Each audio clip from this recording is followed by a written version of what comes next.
furtami lamaaf dubbisa bineensi jinni galaana keessa saaba waaqayyoo warra ta'anii humna guddaadhaan ari'ata warra amuudhaaf billaan ciccituun yeroo dhiyootti isaan mudata warra mudaamaa laata filaallee jawwichaa jalatti hiriirama garuu walii dhufaa humni isaan gargaaru ijoollee waaqayyoo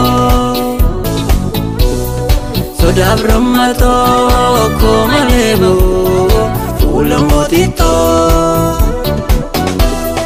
shaakalii qabu kanaan duratti homaan sodaatanii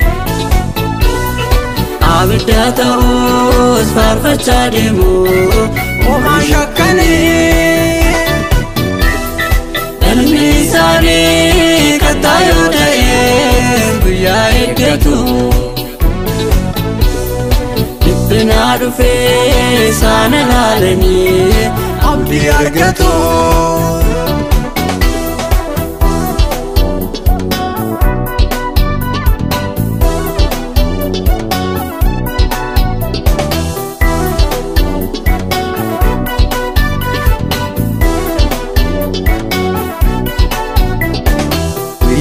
dhufee yommuu dhiyaatu ijoolleen waaqayyoo addaa ba'u lola kanatti kan sodaatanii yeroo dhiyoodhaan calaalamu warri shaakallee qormaata wanti adda ba'u kunas dhiyoodha warra garaa isaaniin sodaatanii guyyichi kun sodaachisaadha garuu walii dhufaa humni isaan gargaaru ijoollee waaqayyoo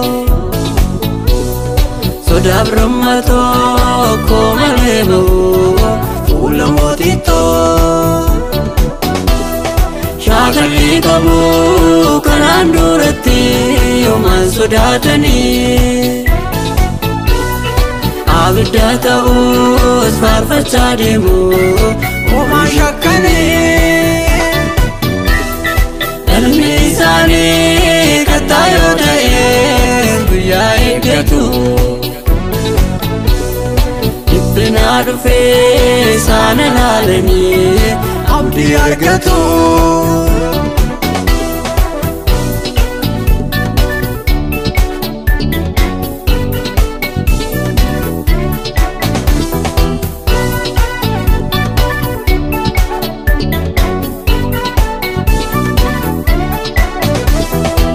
Seyna maaloo kan ganaa jiru yeroon fuulletti eegaa jirru bineensi jinni galaana keessa saaba waaqayyoo kan dhiphisu wattaame ulaallaa yaa obboloota dhaabbannaan keenya irra gaaramii ni sodaachisaa tunni namoota garee kam jalatti hiriiranii garuu walii dhufaa humni isaan gargaaru ijoollee waaqayyoo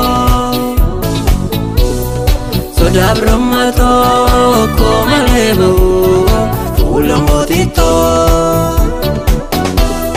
shaakalii qabu kanaan duratti homaan sodaatanii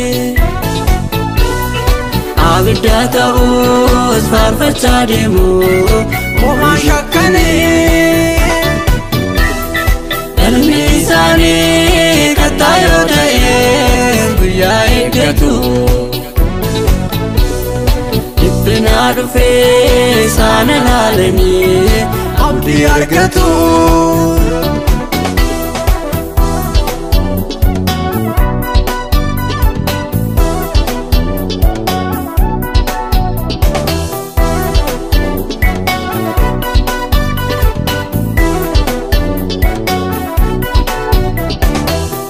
keenya fuudhaan balleessee nuuf firaa miti wal dhaabtu